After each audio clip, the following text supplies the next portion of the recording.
Crime Cafe, your podcasting source of great crime, suspense, and thriller writing. I'm your host, Debbie Mack. Before I bring on my guest, I'll just remind you that the Crime Cafe has 2 ebooks for sale, the 9-book box set and the short story anthology. You can find the buy links for both on my website, debbiemack.com, under the Crime Cafe link. You can also get a free copy of either book if you become a Patreon supporter. You'll get that and much more if you support the podcast on Patreon, along with our eternal gratitude for doing so. But first, let me put in a good word for Blueberry Podcasting. I'm a Blueberry affiliate, but that's not the only reason I'm telling you this. I've been using Blueberry Podcasting as my hosting service for my podcast for years, and it's one of the best decisions I ever made. They give great customer service. You're in complete control of your own podcast. You can run it from your own website, and it just takes a lot of the work out of podcasting for me. I find for that reason that it's a company that I can get behind 100% and say, you should try this. Try Blueberry. It doesn't require a long-term contract, and it's just a great company, period. And it also has free technical support by email, video, and phone, so you can get a human being there. Isn't that nice? Well, I'm afraid I do not have a guest this week. I do have something I hope you'll enjoy just as much. It's from the archives of the old-time radio researchers, Philip Marlowe, The Adventures of Philip Marlowe. This episode is The Grim Hunters. Hope you enjoy it. Thanks. Be seeing you. It was a hunt through a jungle of city streets, with danger waiting at every intersection, until halfway through when the hunters became the hunted, and death brought an end to the game. From the pen of Raymond Chandler, outstanding author of crime fiction, comes his most famous character as CBS presents The Adventures of Philip Marlowe.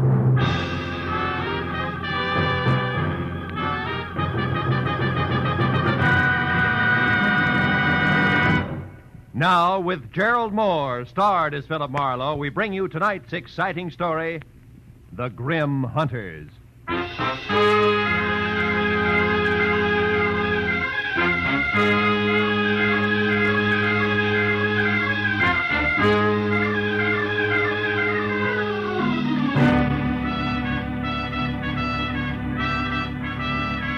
The morning paper had headlined prices rising.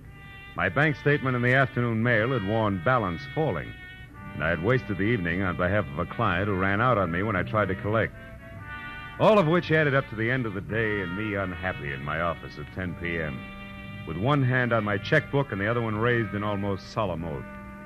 I, Philip Marlowe, private detective and too often public servant, hereby resolve to one way or another jockey my budget into something close to equilibrium. And from this day Hello. Marlowe speaking. My name is Helen Palmer, Marlowe. I need your help badly. Yeah, but look, I'm up at 8700 Magnolia Terrace in the Hollywood Hills. Now, please, drop whatever you're doing and... No! I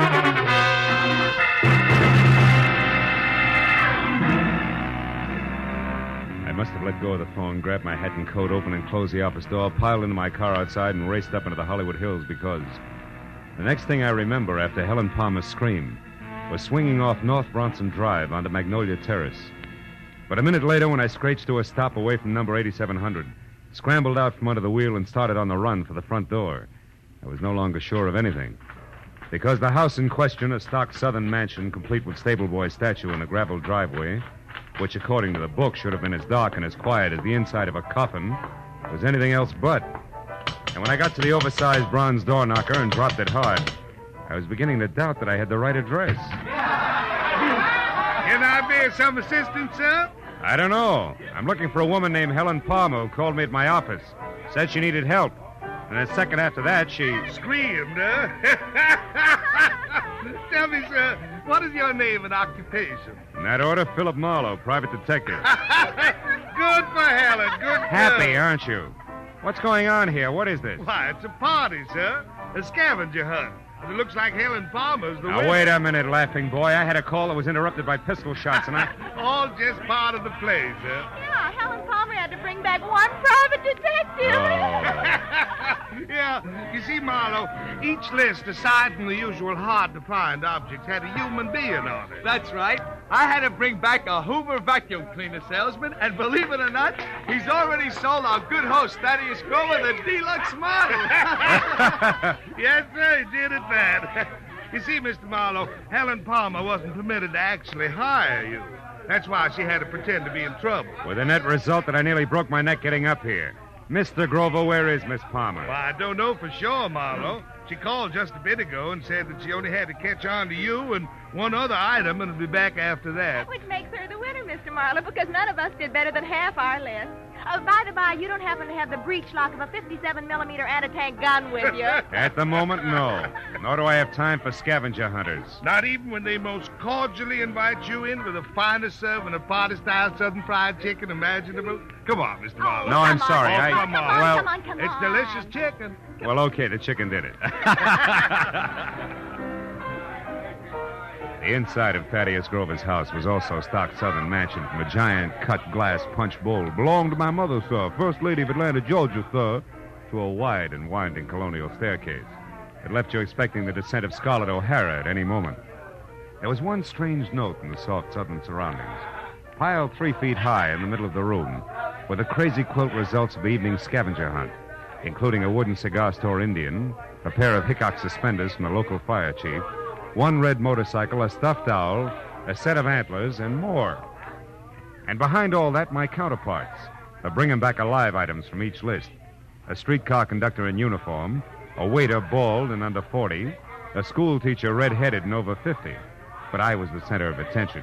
But Thaddeus introduced one after another of the guests to the genuine, 100% non-shrinkable private detective. And now, Mr. Marlowe, sir, a very special friend of mine. At 31, sir, the president of Sample and Claiborne, best building contractors in the city of Los Angeles. Oh, that's so very interesting, Mr. Grover. Yeah, moreover, Mr. Marlowe, Sample made it right to the top in the past 2 years. Uh-huh. Yeah, ever since old Joshua Claiborne got killed falling off a scaffold. He did. Of course, between you and me and the gatepost, some folks say it was suicide. But, oh, Larry, boy, I'd like you to meet Mr. Marlowe, private detective. Mr. Marlowe, Larry Sample. How do you do? Hello, Mr. Marlowe. Glad you're with us. Thaddeus, has Rhonda called in yet? Last time I heard from her was when we split our list in 2, and she headed out after a Latin American rumba team. Well, if she went after a boy, she'll bring her back. That's Rhonda Langley we're speaking of, Mr. Marlowe, Larry's lady friend. Oh? Nicest person I know. Except, of course, my fiancée, Helen. Helen is in Palmer, my patron, Mr. Grover. Yes, sir, one and the same, sir.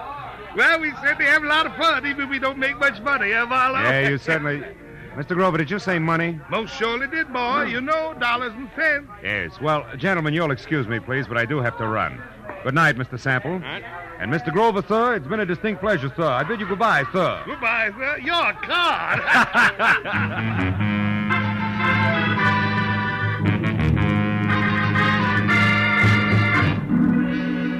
When I got back to my office, which I had left lights on and unlocked, my telephone was ringing.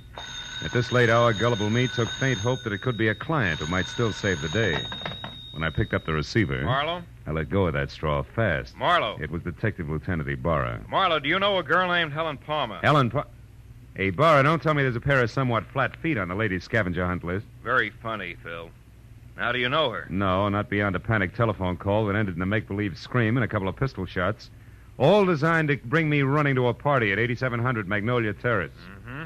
Well, that adds all right, because the only items not checked off a list are a night watchman's badge and 1 detective private, which must be you, since your name is circled in the classified directory here in this phone booth. You're in what phone booth? Where are you, Ibarra? At a closed filling station on Van Ness off Hollywood Boulevard. Yeah, but wait a minute. Why is the girl's list there with you? Because it's clenched in her right hand, Phil, and she's folded up on the floor of this booth, dead. Oh, no. 2 bullet holes in her back. Oh, yeah, but Ibarra, her call was a gag. The shots weren't. Anyhow, it looks like a stick-up since the lady's purse is gone, and a wino we picked up... A wino we picked up saw what he calls a curly-headed guy with short legs do it and run. Also, the wino says that the murderer had been hanging around for a couple of hours like he was looking for a well-to-do prospect. Yeah, I know, but it's still kind of strange. Me getting that call, I mean. Well, I'll drop around to headquarters tomorrow morning, Lieutenant, if you need any statement from me. I think you'd better make that tonight, Phil. At the 8700 address. I'm sending Mooney up there now. Oh, but wait a minute, Ibarra. You don't need me, and I do need business. If you think I'm going to get it by... Phil. Huh? Phil, let's say that I'd appreciate it if you'd show for a few minutes. Okay? No. Well, okay, a few minutes. Just so long as you appreciate it. Goodbye.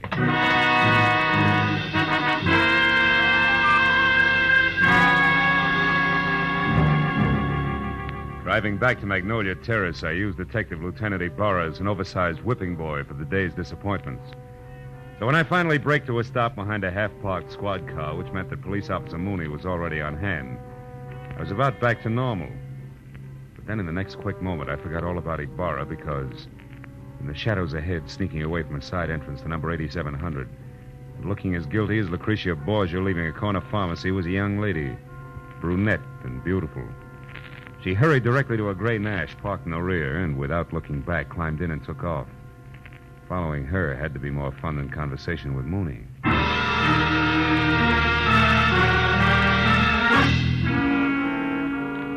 10 minutes later, the lady came to a stop in front of a dark, politely landscaped cottage on North Ogden Drive. In another 2, she was inside and the light was on. When I got to the front door and leaned against the bell, a card over it said that this could be one Rhonda Langley, Mr. Larry Sample's girlfriend. But that same card also gave another name, Helen Palmer, the lady dead phone booth. I rang again. When the door opened, it was the brunette, still beautiful. Only this time, something had been added. In her right hand, a .45, ugly and pointed straight at my head. What do you want? One straight answer, Miss Langley. Why did you run away from 8700 Magnolia Terrace and a cop with routine questions? Wait a minute. Who are you? How do you know my name? I'm a private detective, labeled Philip Marlowe. Item number 8 on the late Miss Palmer's list. And I know about you because I've already been to Thaddeus Grover's party. Now, after you put this gun away, we'll get back to my question. Why'd you run? Come on, talk, lady, now before I yell copper. Well, all right. Come in. Thanks.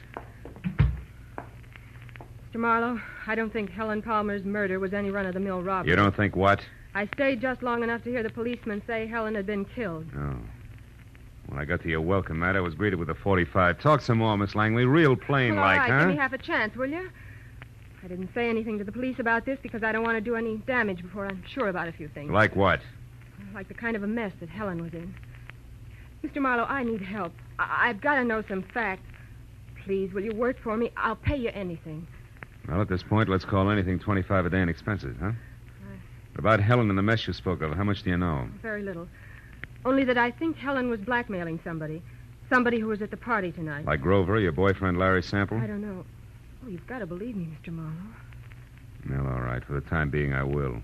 Now, first of all, how'd you latch onto this blackmail? Well, yesterday morning, I accidentally overheard Helen talking to someone on the telephone. She spoke of a payoff that was to be made at Thaddeus's party. I don't know who she was talking to, but she warned the person not to try anything rash. As in murder? She didn't say. But she did say that she'd already airmailed a letter to her lawyers in San Francisco that would protect her from any harm. And she laughed about the scheduled scavenger hunt and hung up. Mm-hmm. You said nothing to her about this, huh? Well, no, I was afraid... All right, the letter to San Francisco. Did you see her mail it? Well, I mailed it myself earlier in the day, along with one of my own. Mm-hmm. I didn't think about it until after her call, when she pointedly asked me if I'd remembered to mail a letter. My letter, that is, which she knew that I'd written to an aunt I have in Passaic, New Jersey. Well? Well, that's the whole story. If you want me, I'll be over at Thaddeus's place. Thaddeus? Yes, he was in love with Helen. Yeah. Maybe she was returning that love with blackmail. What do you think, Rhonda? I don't know. The thinking is now your job, Mr. Marlowe.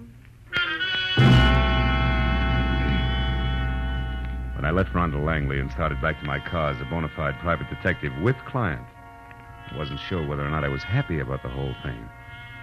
But a second later, at the sight of a man in the dark ahead, half crouched behind a tree, I quit deliberating the point and got ready for trouble because, from what I could see, the gentleman in hiding had both the curly hair and very short legs that Ibarra had mentioned as a sign of Helen Palmer's killer.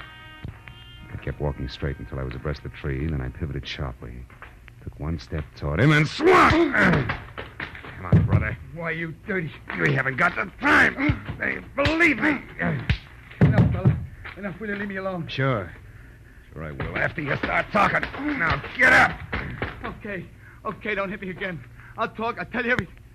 Hey, Hey, look there. No, don't! Oh, that lousy note.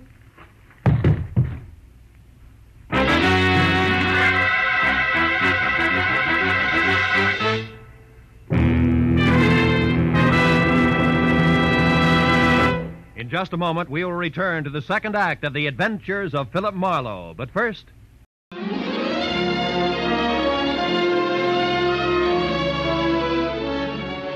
I help you, sir? Oh, yeah, I'm looking for a good mystery on something off the beaten track, like the Maltese Falcon. Well, if you're looking for a great mystery or thriller to read, you've come to the right place. The Crime Cafe is a bi-weekly podcast for crime fiction lovers. Every other week, I have an author on, talking about their work and why they write what they write. You'll notice there's tremendous variety within the genre. Each author is unique and has fascinating stories to tell. So if you're looking for your next great read, check out the podcast. Each of the authors who's on usually has a guest post and giveaway. You also get perks when you lend your support on Patreon.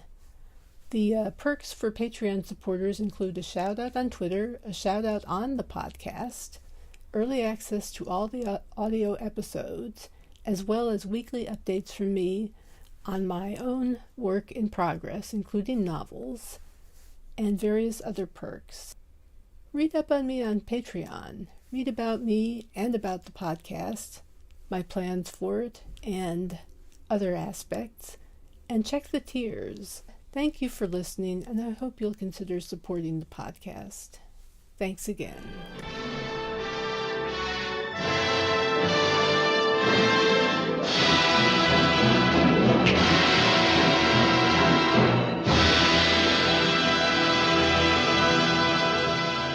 Tonight and every Saturday night. Now, with our star, Gerald Moore, we return to the second act of Philip Marlowe and tonight's story, The Grim Hunters.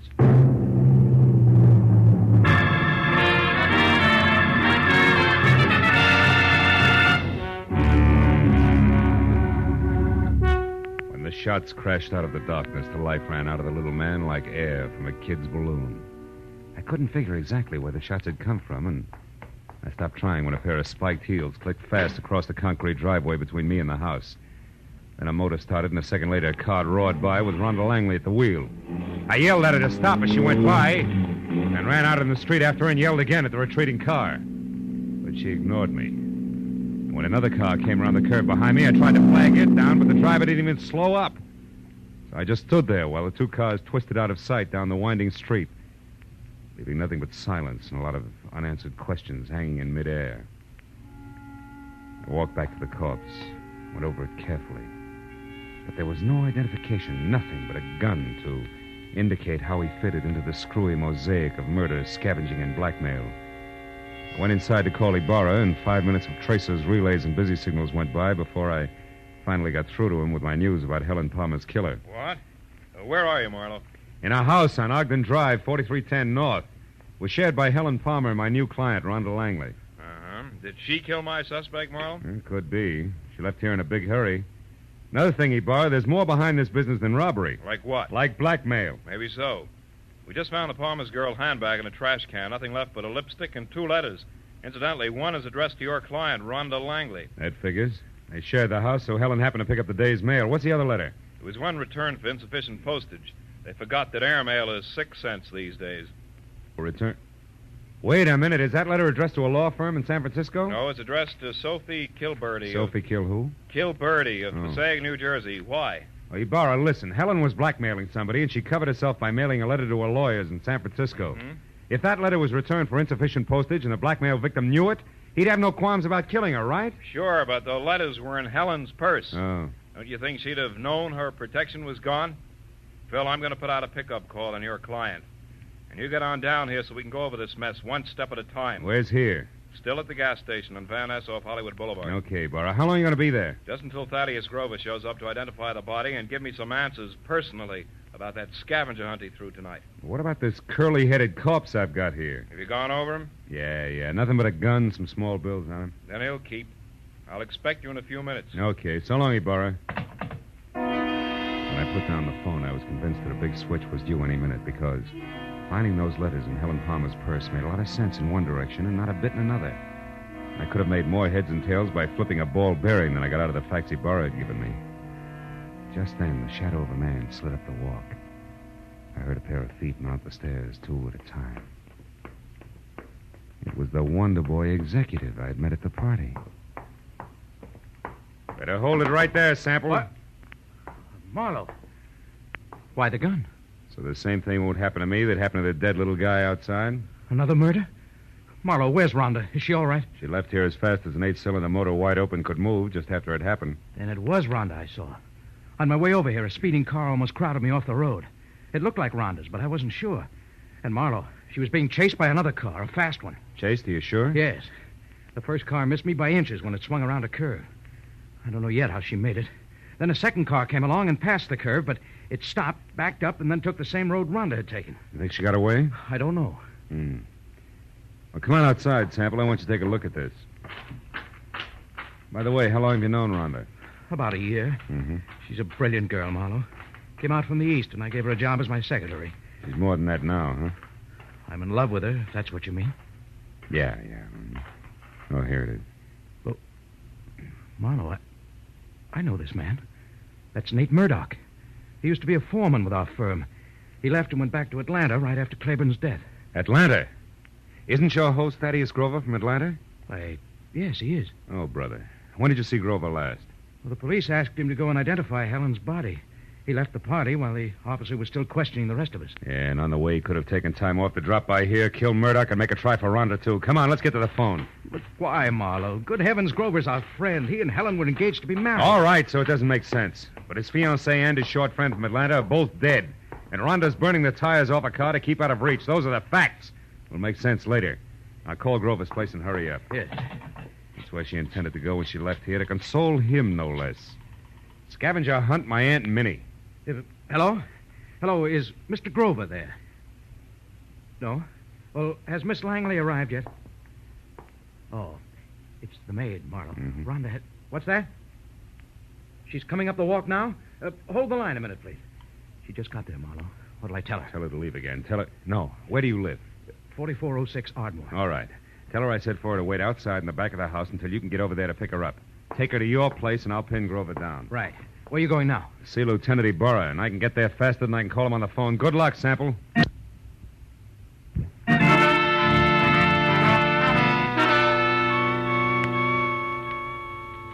Sample was repeating my name over to Grover's maid on the phone as I left. And a few minutes later, at the Mobile gas station off Hollywood Boulevard, I found Ibarra looking sardonic in the blinking light from a flying red neon horse above his head as he flipped through a stack of papers on top of an oil drum. It's about time, Marlowe. Where's that client of yours? Now, wait a minute, Ibarra. I had her pegged all wrong. She's a pigeon. Has Thaddeus Grover been here yet? Just left. He's quite a character, that guy. You didn't let him get away alone? Yes, he was... What do you mean, get away? Ibarra, there's a big connection between Thaddeus Grover and Murdoch, the guy who killed Helen. Now, Grover might have hired him for the job, and now he's trying to get Rhonda. Now, Marlowe, how does that figure? It doesn't, but so help me, Ibarra, that's the way it is. Well, Grover was heading for his friend Larry Sample's house, and he left. Happened to know where Sample... Holy smoke, that's exactly where I told Sample to take the girl. 4406 Ardmore. Well, that's great, Marlowe. They'll all be together in one place. I'll pick up the whole crew in right now. You're going to pick up the pieces, you mean? You think there'll be a showdown? Any minute, Ibarra, it can't miss. Okay, so we'll take some firepower along. Hemigalda, Gray, let's go. Come on, Phil. Now, look, Ibarra, maybe Sample hasn't gotten home with Rhonda yet. I'll go up to Grover's and try to head them off, okay? Okay, Marlowe. But if you get them before I do, bring them in, and no alibis. I'll see you.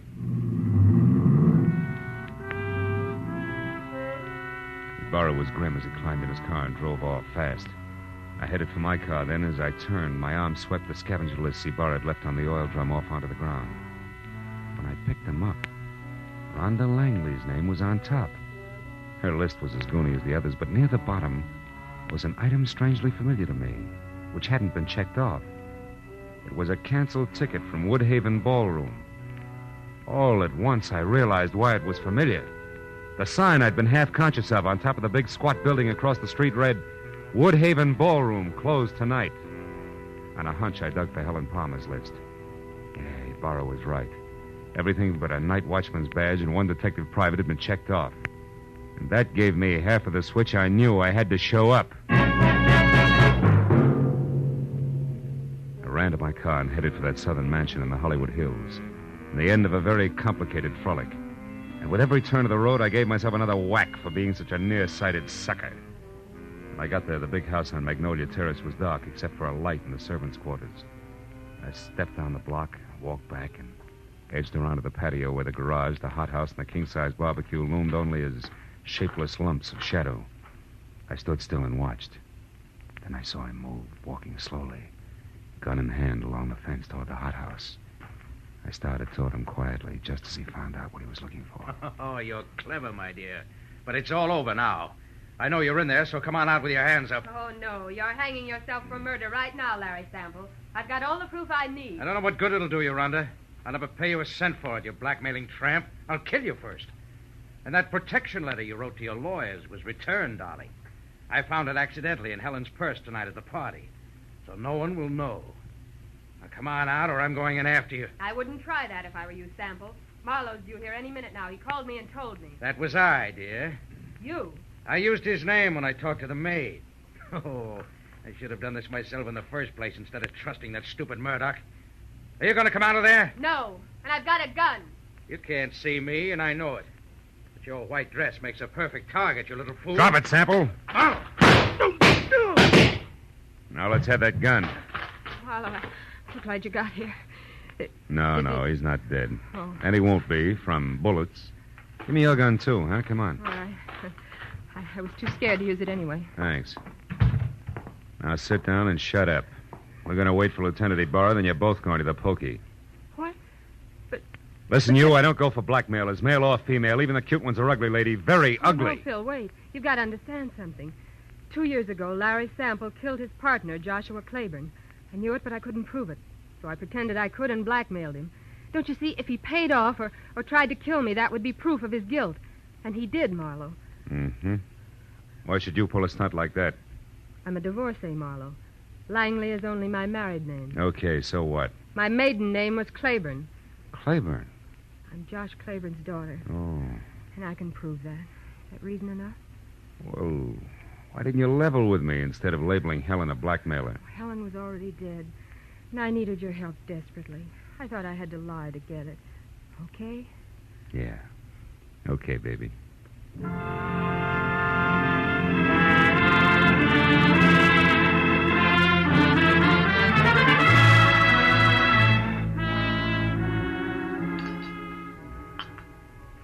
Anyone care for more coffee? How about you, Lieutenant? Oh, no thanks, Mr. Grover. Well, Marlowe, you got it all to come out even anyway.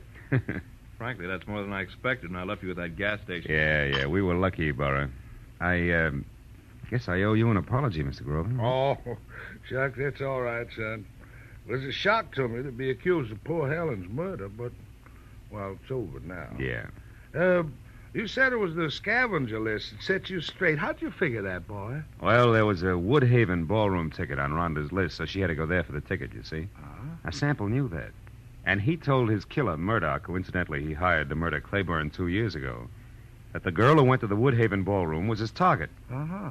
But Helen happened to go there after the night watchman's badge. Which he could have picked up any place in town. Yeah. What a terrible coincidence for Helen.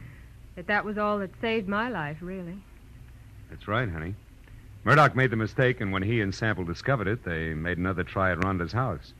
But I caught Murdoch there, so Sample shot him before he could talk. And when I left, he followed me in his car. I knew they were after me, and I thought for sure they'd killed you, Phil. That's why I ran. Yeah, that threw me for a loop.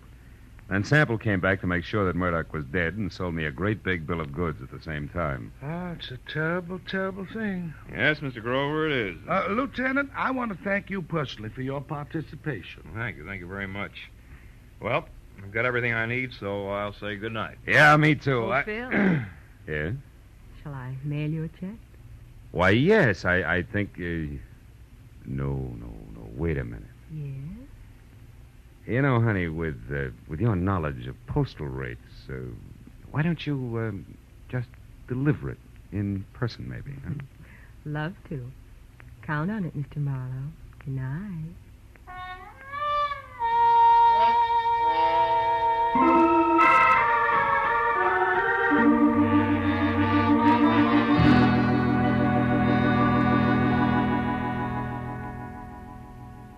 drove down from the Hollywood Hills with a check warming my wallet and the echo of a soft invitation warming my imagination. You know, that was quite a party at Grover's house. Scavenger hunt. People determined to have a good time even if it killed them. You know what? It did. I know another game. Associations. It goes like this. Grover's party. Rhonda Langley. Rhonda... Date. I wonder if she likes baseball.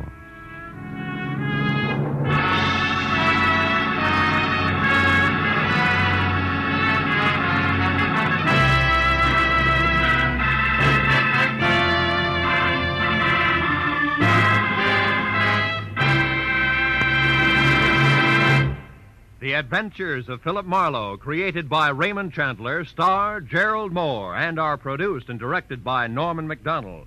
Script is by Mel Dinelli, Robert Mitchell, and Gene Levitt. Featured in the cast were Ellen Reed, Mary Shipp, Jack Moyles, Richard Benedict, and Lorette Philbrandt. Lieutenant Detective Ibarra is played by Jeff Corey. The special music is by Richard Orant. Be sure and be with us again next week when Philip Marlowe says... They were born on the same hour on the same day of the same parents, and they were identical in beauty and talent. Only one was deadly, and the other was not. And I couldn't tell which was which until I found a green purse, a fresh corpse, and a pair of dancing hands.